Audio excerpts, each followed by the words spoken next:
Hola, bienvenidas, bienvenidos a la presentación de Descubriendo un curso de milagros. Mi nombre es Xavier Oromí y soy un alquimista emocional.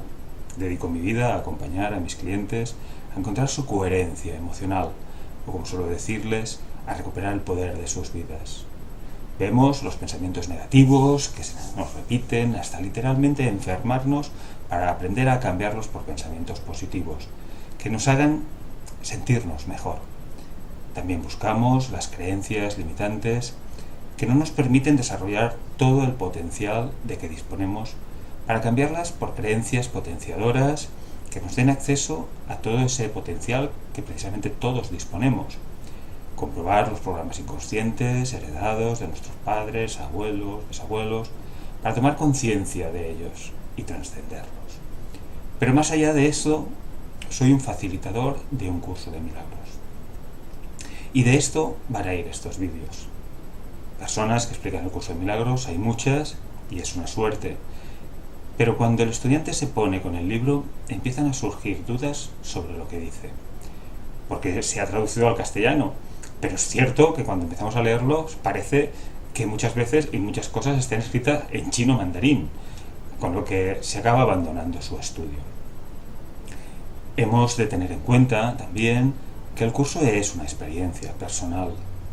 Cada uno ha de tener su propia experiencia del curso. Y esta es la idea de estos vídeos que hoy os presento.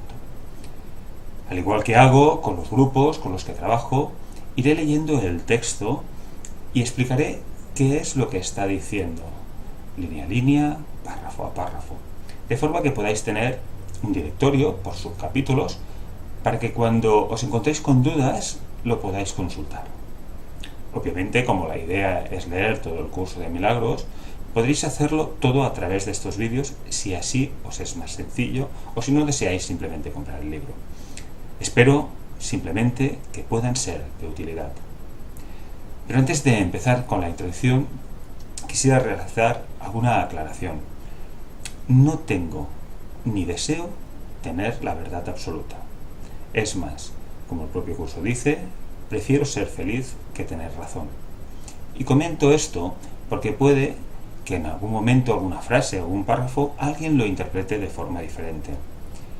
Y al final todo está bien. Cada cual debe hacer lo que crea oportuno. Mi única intención es la de aportar mi granito de arena para hacer el curso más fácil de entender, hacerlo más llevadero. Así que sin más, vamos a empezar con el prefacio, que si bien no necesita muchas aclaraciones, es la presentación que el mismo curso hace. Y dice así: Prefacio.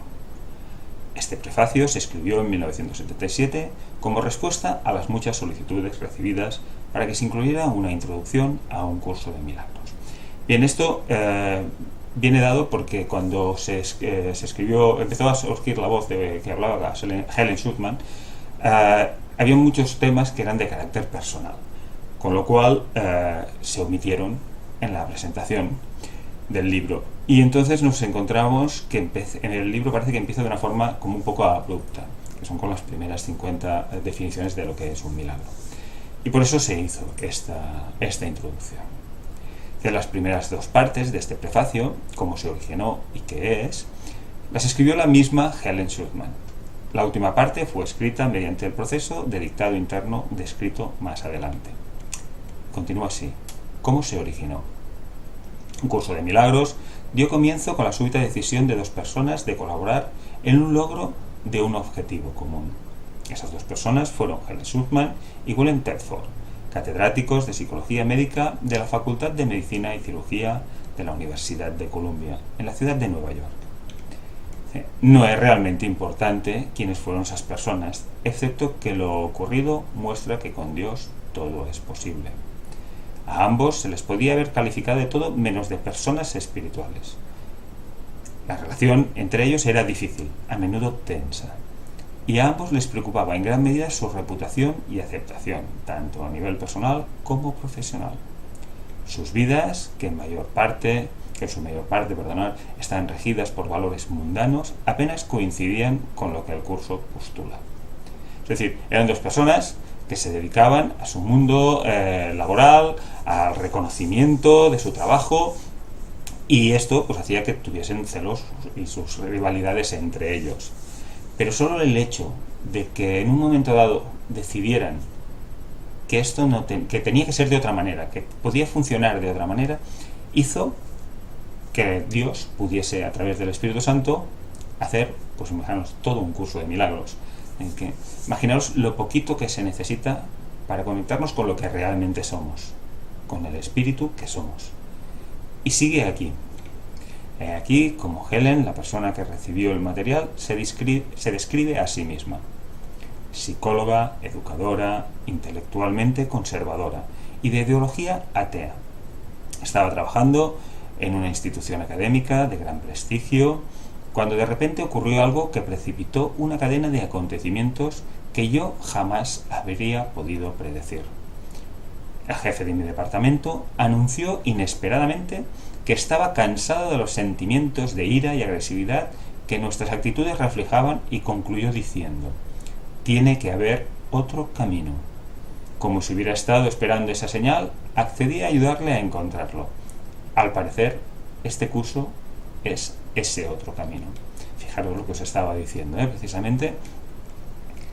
Aunque su propósito era firme, tuvieron gran dificultad en comenzar su empresa en común. Pero le habían ofrecido al Espíritu Santo la pequeña dosis de buena voluntad que, como el propio curso habría de subrayar una y otra vez, es suficiente para permitirle al Espíritu Santo utilizar cualquier situación para sus propósitos e infundirle su poder. Fijaros que a mí me encanta esto, porque en realidad nos están diciendo que desde, como yo les suelo decir, desde el otro lado, están ahí pendientes de nosotros y solo buscan nuestro bienestar y solo necesitan ese poquito de ayuda, de intencionalidad, para darles permiso para colaborar con nosotros en un bien mayor, no solo el nuestro personal, sino en un bien que sea lo mejor para todos. Se continúa con el relato de Helen. 3 sorprendentes meses precedieron al inicio de la redacción en sí, durante los cuales Bill me sugirió que anotara los sueños de elevado simbolismo que estaba teniendo, así como las extrañas imágenes que me asediaban. Aunque para entonces ya me había acostumbrado un tanto a lo inesperado, aún así me llevé una gran sorpresa cuando me vi escribiendo: este es un curso de milagros. ¿Os podéis imaginar? De todas maneras, la siguiente frase dice: ese fue mi primer contacto con la voz. Pues podéis imaginar una psicóloga que de golpe porrazo oye una voz en su interior que le dice: escribe, este es un curso de milagros. La mujer, yo imagino que debía pensar que se estaba volviendo loca. Una psicóloga oyendo voces no suele ser lo más habitual, pero aún así ella solía decirle a la voz: ¿para qué me has elegido a mí si yo no creo en ti, porque soy atea? Pero a la voz le decía: precisamente por eso, porque como no crees en mí, escribes exactamente lo que te estoy diciendo, porque si lo dicto a alguien que sí crea en mí, pues esta persona va a poner su granito de arena, va a modificar lo que yo estoy diciendo, que es lo que nos ha sucedido a lo largo de los años. Sigue explicando: era una voz que no emitía ningún sonido, pero que me presentaba una especie de dictado rápido, interno, que yo notaba en un cuadro de taquigrafía. Perdonad. La redacción no fue nunca automática. Podía interrumpirla en cualquier momento y después reanudarla. En muchas ocasiones me hizo sentir muy incómoda, pero nunca pensé seriamente en suspenderla. Aunque sí es cierto que Helen explicaba que a veces se hartaba de la voz, o se cansaba, o se sentía agobiada, y a lo mejor lo que había escrito lo tiraba a la papelera. Al otro día, cuando volvía a su trabajo, la persona que recogía las papeleras ese día no había recogido la papelera y seguían los documentos allí, con lo cual siempre se encontraba con el trabajo que ya había realizado. Podía interrumpirla en cualquier momento, como os decía, y después reanudarla. En muchas ocasiones me hizo sentir muy incómoda, pero nunca pensé seriamente en suspenderla. Bien, hasta aquí la habíamos leído. Parecía ser una misión especial que de alguna manera, en algún lugar, yo había acordado llevar a cabo. Terminó convirtiéndose en una verdadera empresa de colaboración entre Bill y yo, y estoy segura de que Gran parte de su importancia estriba en este hecho, en la colaboración. Yo anotaba lo que la voz decía, y al día siguiente se lo leía a Bill, y él lo pasaba a máquina. Supongo que él también tenía una misión especial, pues sin su aliento y apoyo yo nunca hubiese podido llevar a cabo la mía. En total, el proceso duró alrededor de 7 años. Primero llegó el texto, luego el libro de ejercicios y finalmente el manual para el maestro. Luego lo especifica más qué es cada uno de estos puntos. Al material recibido solo se han hecho ligeros cambios sin importancia, lo que os había comentado al principio de todo, de esa parte del texto que se había anulado. Al texto se le añadieron los títulos de los capítulos y los subcapítulos, y se omitieron de él algunas de las referencias de carácter personal recibidas al principio. Por lo demás, el material no ha sido alterado en absoluto. Bien, eso es lo que os estaba explicando al principio, que Helen, pues bueno, los primeros mensajes que recibió tenían un carácter personal y por lo tanto no tenían sentido que estuviesen en el libro. Los nombres de las personas que colaboraron en la transcripción del curso no se mencionan en la portada de los libros porque el curso puede y debe descansar sobre sus propios méritos. Su objetivo no es sentar las bases para iniciar un culto más. Su único propósito es ofrecer un camino para que algunas personas puedan encontrar su propio maestro interno. De hecho, en el curso, más adelante especifica en un momento que la Biblia dice muchos son llamados, pocos los elegidos, y el curso lo rectifica y dice todos son llamados, pocos los que escuchan. El curso no es para todo el mundo, porque no todo el mundo entra en las creencias del curso, pero sí que es de utilidad para cualquiera que se quiera acercar al curso. No es necesario realmente ser creyente, simplemente practicarlo. Yo en alguno de mis grupos alguien me preguntó, es que a mí la idea de Dios y la mente y tal, como que me cuesta entenderla y entenderla y aceptarla. Entonces yo simplemente le comenté, me parece bien, no lo intentes. Hasta que no lo sientas, no lo intentes. Pero practica lo que te pide el curso.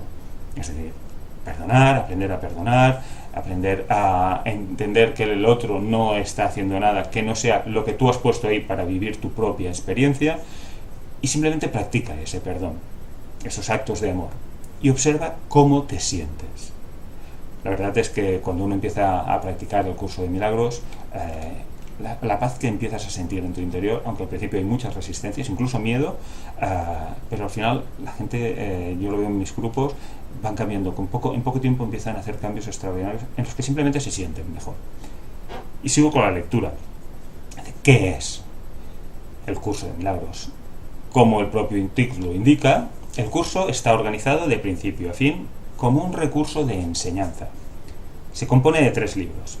El texto, que en esta versión digital tiene 574 páginas, desde la página 22 hasta la 599, si tenéis el libro físico no coinciden, ¿vale?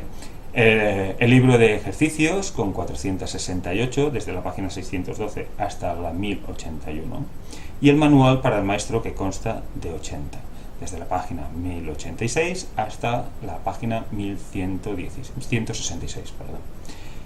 El orden que el estudiante debe seguir al usar los libros y la manera de estudiarlos depende en cada caso de sus necesidades y preferencias personales.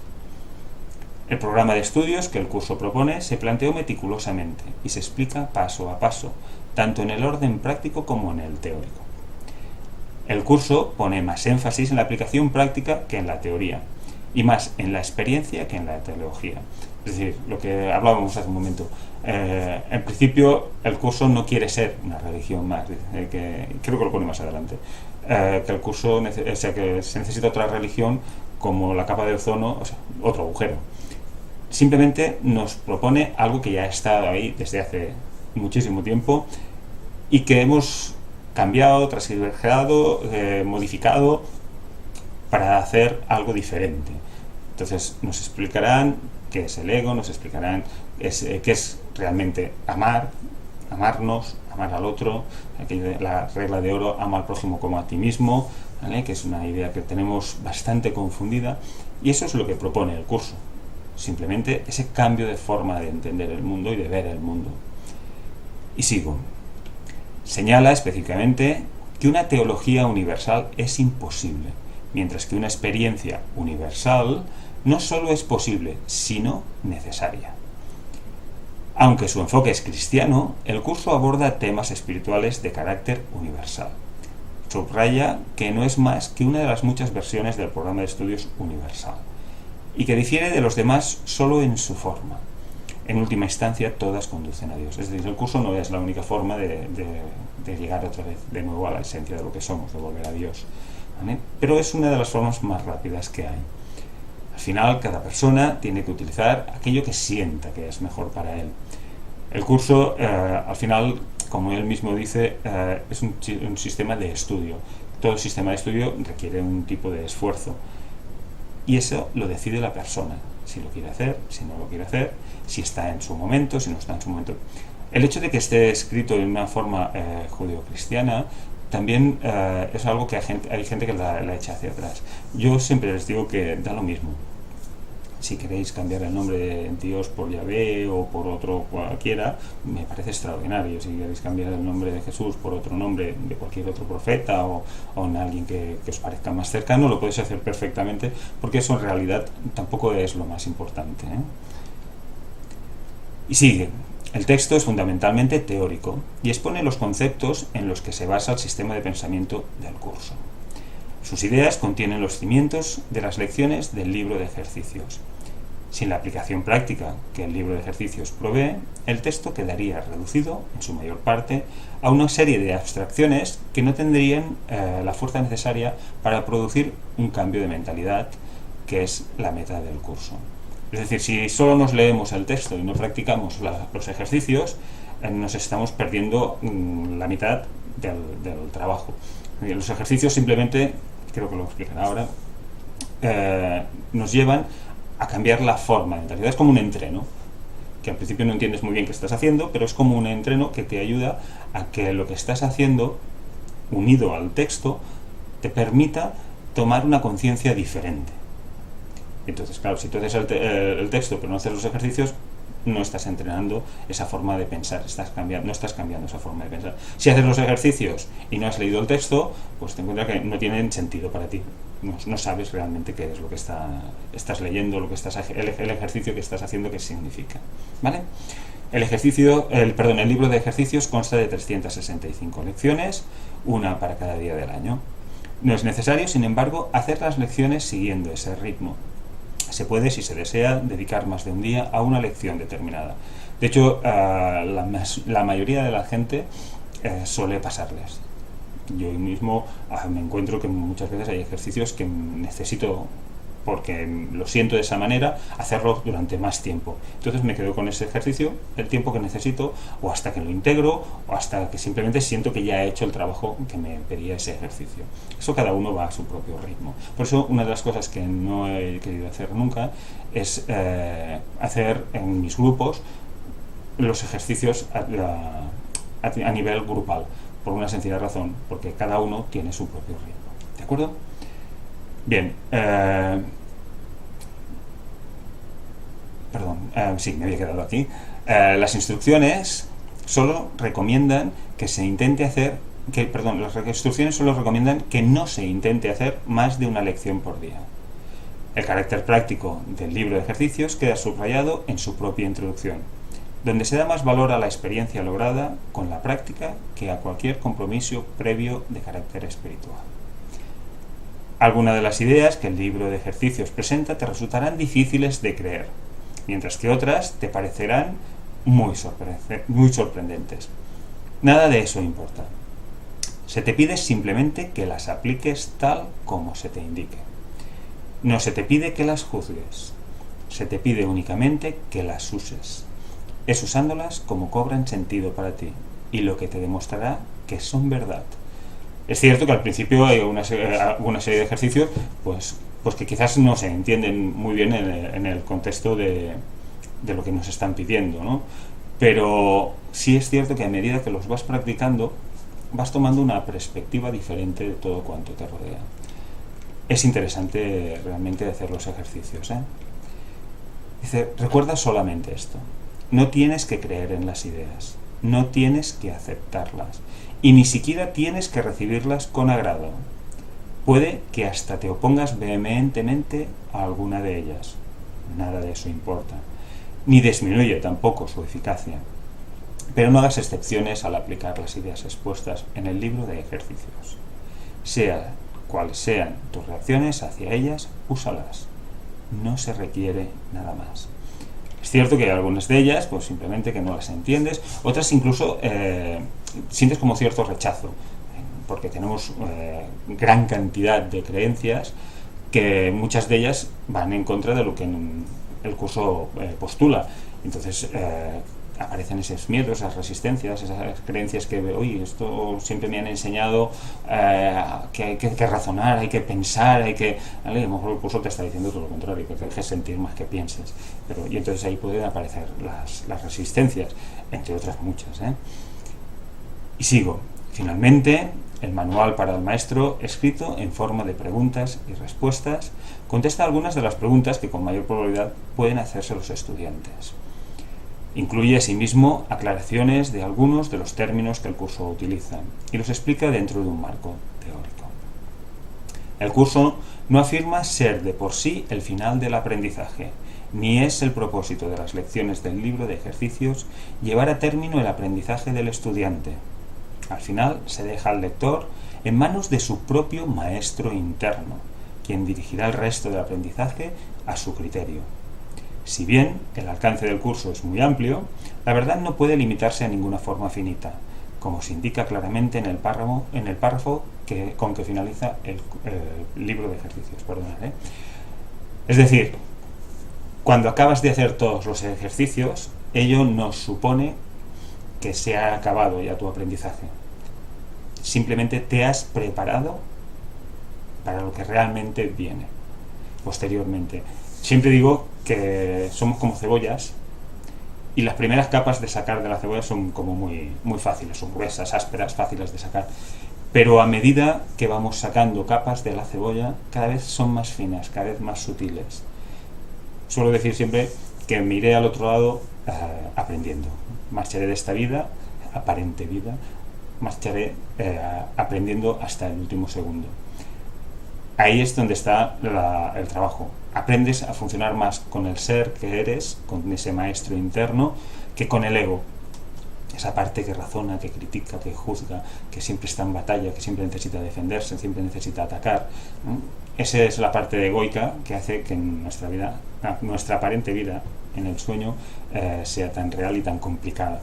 Cuando empiezas a hacer los ejercicios del curso y a seguir lo que el curso postula, ese perdón, esos actos de amor, finalmente te vas dando cuenta de que tú te vas sintiendo mejor y que hay como esa voz interior que te va acompañando cada vez más. El ego parece que habla en grito, como el propio curso dice, y que la voz que llega por Dios, el Espíritu Santo, habla flojito y no la oigamos. El tema no es así. Lo que pasa es que estamos parando más atención al ego que al ser que somos, ¿vale? Pero bueno, todo esto ya irá viniendo más adelante. Y sigue. Este curso es un comienzo, no un final, como os estaba diciendo. Ya no se asignarán más lecciones específicas, pues ya no son necesarias. En lo sucesivo, oye tan solo la voz que habla por Dios, el Espíritu Santo. Él dirigirá tus esfuerzos diciéndote exactamente lo que debes hacer, cómo dirigir tu mente y cuándo debes venir a Él en silencio, pidiendo su dirección infalible y su palabra certera. Libro de Ejercicios, página 1080. ¿Qué postula? Y aquí, en estas tres líneas, realmente queda resumido el curso de milagros. Dice, nada real puede ser amenazado, nada irreal existe. En esto radica la paz de Dios.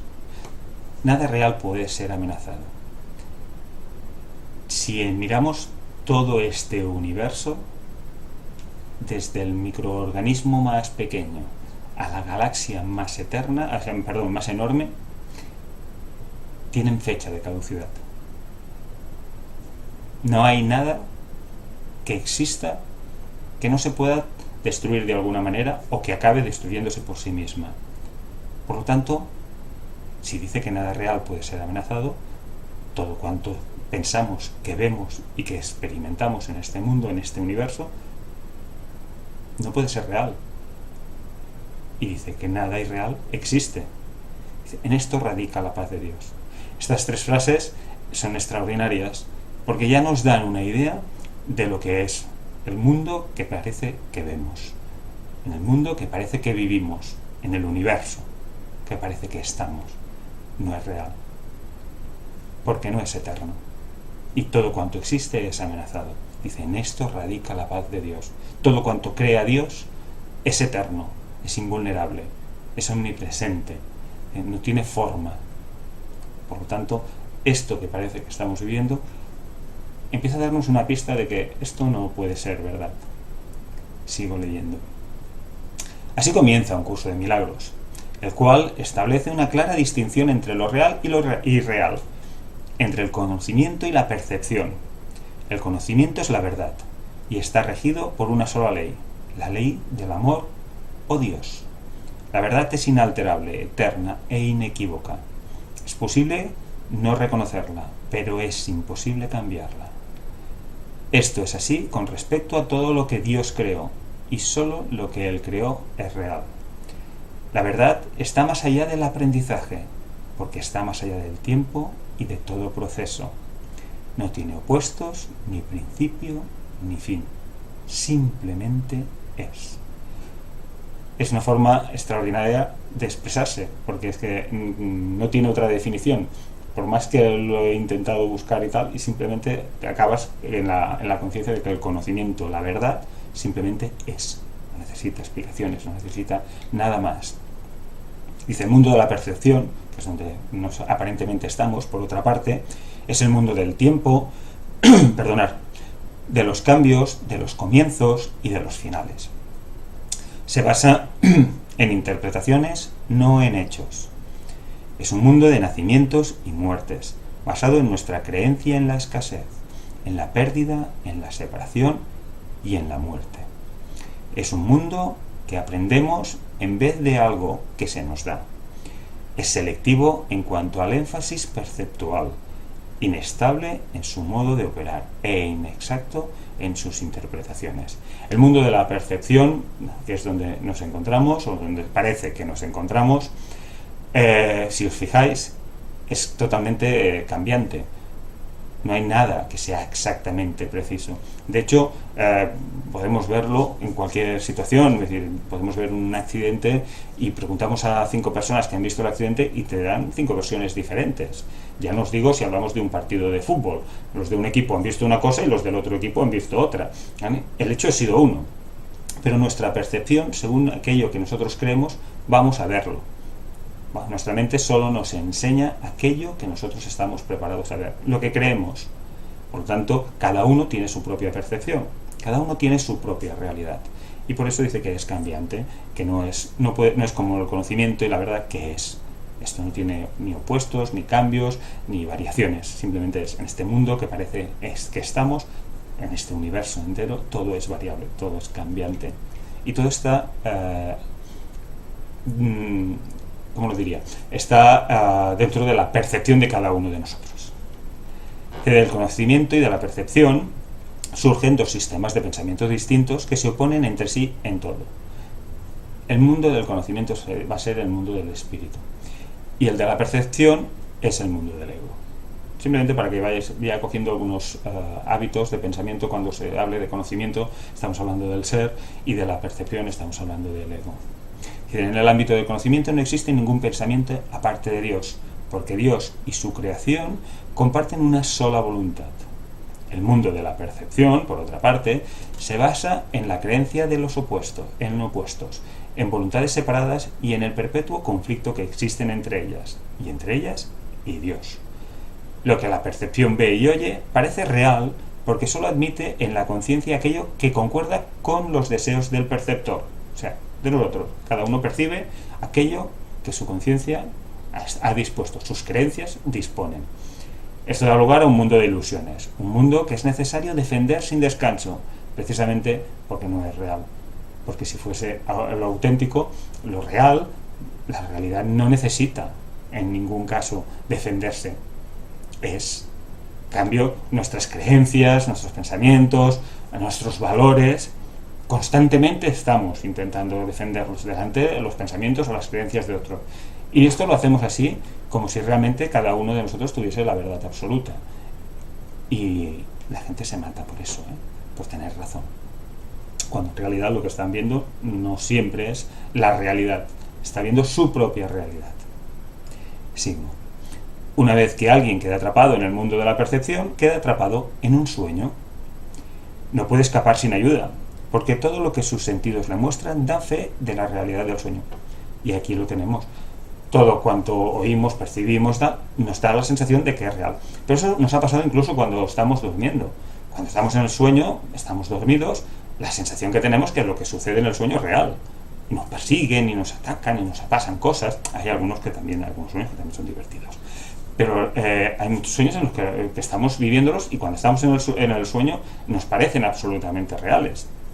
Luego nos despertamos y nos damos cuenta de que era un sueño. Bien, pues esto viene a ser lo mismo. Tenemos la sensación de que esto es real, pero llegará el día en que despertemos y entonces simplemente abriremos los ojos a la auténtica realidad. Obviamente no son los ojos físicos.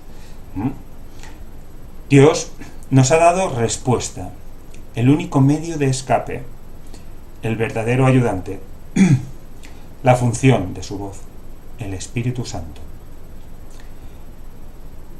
Perdón, no lo he leído correctamente. La función de su voz, su Espíritu Santo, es mediar entre los dos mundos. El Espíritu Santo puede hacer eso porque si bien por una parte conoce la verdad, conoce también nuestras ilusiones, aunque no cree en ellas, pero utiliza el mundo de la ilusión para hacernos ver que esto no es real. Pero para ello nosotros hemos de estar dispuestos. Yo diría que casi todo el mundo en algún momento ha tenido alguna situación en la que lo que ha visto le ha dicho, esto es un milagro. Hostias, no sé qué ha pasado, no sé cómo ha funcionado esto. Ostras, ¿vale? Algo ha salido de los parámetros habituales en los que consideramos normal. O hemos tenido algún tipo de experiencia, pues no sé, se murió mi abuela y sentí que estaba allí aquella noche como despidiéndose, cosas de este tipo, cosas que ya ha parecido que hemos vivido, todo este tipo de cosas forman parte del mundo de la ilusión y que el Espíritu Santo muchas veces utiliza precisamente para ayudarnos a darnos cuenta de que esto no es real. El objetivo del Espíritu Santo es ayudarnos a escapar del mundo de los sueños, enseñándonos cómo cambiar nuestra manera de pensar y cómo corregir nuestros errores. El perdón es el recurso de aprendizaje excelso de que el Espíritu Santo utiliza para llevar a cabo ese cambio en nuestra manera de pensar. El curso, no obstante, ofrece su propia definición de lo que en realidad es el perdón, así como también lo que es el mundo. Yo ya os avanzo ahora. El perdón que postula el curso es un perdón que no tiene que ver con el perdón que tenemos entendido habitualmente. O sea, el perdón que nos han enseñado es: tú me has hecho algo, yo, que soy más bueno que tú, te perdono, pero no me olvido. Eso no es perdón. Yo en consulta muchas veces lo ves en personas que siguen teniendo un gran resentir porque algo que pasó en el pasado con alguien. Entonces, sí, yo ya lo he perdonado, pero cuando hablan de ese momento ves como la rabia, la ira surge de nuevo. Entonces, el perdón que nos postula el curso de milagros es el perdón en el cual te enseña que aquella persona no te hizo nada. Aquella persona solo hizo el papel que le tocaba en tu historia. Si yo necesito vivir la experiencia de que alguien me dé un palo en la cabeza, ha de haber alguien que me dé un palo en la cabeza. Y entonces llega un momento en que me encuentro con una persona que aquella persona me pega con un palo en la cabeza. Aquella persona solo está haciendo el papel que le toca en mi historia. Entonces ya no lo veo como alguien que es un maltratador o no, es lo que yo necesito para hacer mi aprendizaje. Si no hago mi aprendizaje a la primera, no pasa nada. Ya me lo voy a encontrar más veces. Entonces me voy a encontrar más gente que me va a pegar palos en la cabeza, o el mismo, hasta que yo aprenda. Pero ya no lo puedo ver de la misma manera esta persona, porque entiendo ¿Qué es necesario para que yo haga mi aprendizaje? ¿Qué he sido yo que lo he puesto así?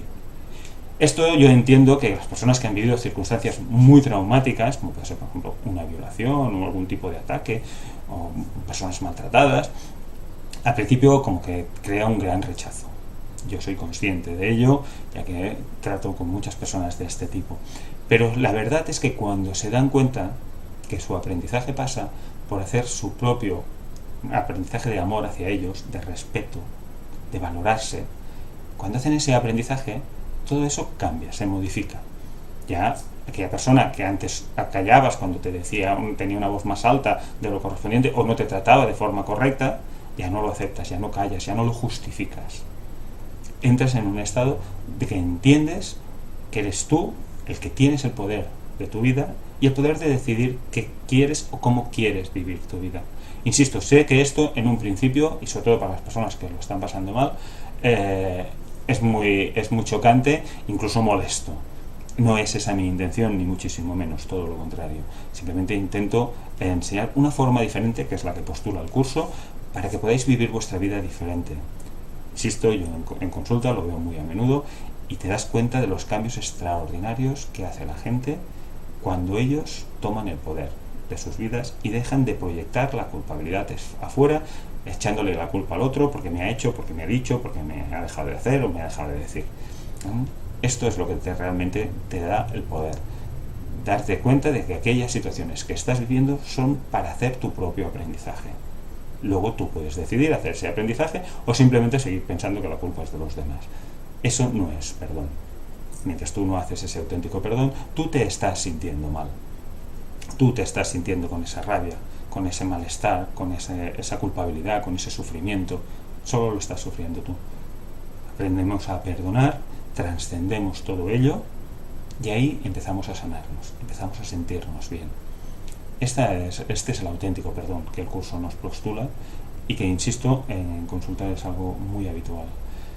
El mundo, sigo leyendo, que vemos refleja simplemente nuestro marco de referencia interno. Las ideas predominantes, los deseos y las emociones que albergan nuestras mentes. Sigue existiendo. El mundo solo es el reflejo de nuestro interior. Todo ello. Cuando la gente dice, hombre, a ver, Chevy, es que yo estoy viendo un atentado y yo en mi interior no está matar a nadie, no está... Bien, todos en algún momento dado hemos tenido rabia, ira, odio. La rabia, la ira, es el deseo oculto de asesinar y de matar. Pero eso en nuestro ego no, yo no estoy, no. Pero en ese momento, la idea que tienes cuando estás con rabia e ira, insisto, es el deseo oculto de asesinar y matar. Creo recordar que esto lo decía Carl Gustav Jung. Si no es así, os pido disculpas, pero creo que era él. Entonces, todos hemos vivido un momento de estos. Situaciones cuando vemos a gente en televisión que no postulan las mismas ideas que nosotros, que nos sublevan, que nos enfrentamos, que nos enfadamos. Esa rabia, esa ira ya está proyectándose en el mundo. Hay gente que te viene y te dice, no, es que yo no puedo tener rabia. No, es algo biológico, lo vas a tener. Hasta que no aprendas a mirar el mundo sin juicio. Cuando no haces juicio de lo que estás viendo, simplemente no puedes crear una emoción. O sea, si yo no juzgo un hecho, es un hecho neutro. Ha pasado un atentado. En sí es un hecho neutro. El que crea un conflicto es cuando mi ego empieza, hombre, que son derechos, que estos asesinos, que pobres mujeres, familias destrozadas, esto es lo que me está haciendo daño. Si yo soy capaz de dejar de hacer ese juicio, entonces puedo empezar a ver el mundo de una manera diferente. Como que el mismo curso nos postula que no es real, que simplemente forma parte del sueño y que no tengo el conocimiento de todo lo que significa lo que está sucediendo. Entonces, como también el mismo curso nos dice, todo lo que sucede es para un bien mejor. Lo que pasa que a través del ego, del juicio del ego, no es así. Es parcial, no conoces todas las circunstancias que rodean a una circunstancia y por lo tanto no puedes tomar en conciencia qué es lo que está sucediendo. Pero vemos un hecho aislado, un atentado, por ejemplo, que no estoy justificando absolutamente nada, por favor, no me malentendáis, pero vemos un hecho aislado que no sabemos qué repercusión está teniendo. ¿De acuerdo? Insisto, tampoco es cuestión de que aceptemos todos estos conceptos de entrada, ¿eh? Es una cosa que se va trabajando, se va haciendo. Yo me gusta dar mucha información porque al final no sé hacerlo de otra manera y simplemente quiero que podáis ver los conceptos de una manera más amplia a medida que os vamos leyendo. Insisto que saldrán resistencias, saldrán nuestras creencias que van a poner precisamente eso, mucha resistencia, incluso miedo. Y sigo leyendo. La proyección da lugar a la percepción, es decir, cuando yo veo una proyección, yo percibo.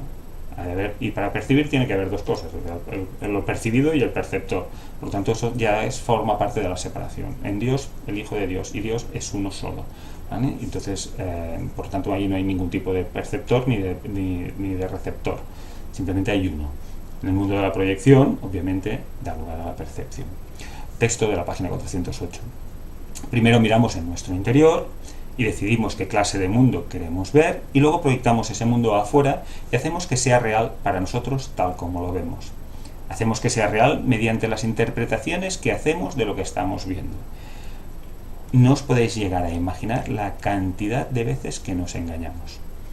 No os podéis hacer ni idea de cómo vemos algo y nuestra mente lo modifica de tal manera que hace que veamos aquello que nosotros creemos, que a lo mejor no tiene nada que ver con la realidad, pero nos autoengañamos muchísimo, a través del ego nos engañamos muchísimo.